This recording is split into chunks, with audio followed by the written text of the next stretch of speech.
కుప్పకూలి Iran అధ్యక్షులు Ebrahim Raisi అకాలంగా మరణించారు. రైసీతో పాటు విదేశాంగ మంత్రి హుస్సేన్ అమీర్ అబ్దుల్లా కూడా మృతి చెందినట్లు అధికారులు వెల్లడించారు. ఘటనా స్థలంలో చాపర్ పూర్తిగా కాలిపోయిందని రెస్క్యూ టీం గుర్తించారు.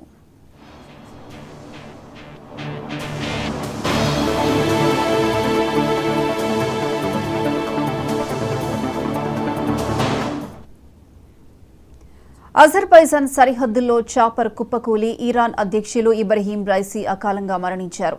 రైసీతో పాటు విదేశాంగ మంత్రి హుస్సేన్ అమీర్ అబ్దుల్లా కూడా మృతి చెందినట్లు అధికారులు వెల్లడించారు. ఘటనా స్థలంలో చాపర్ పూర్తిగా కాలిపోయిందని రెస్క్యూ టీం గుర్తించారు.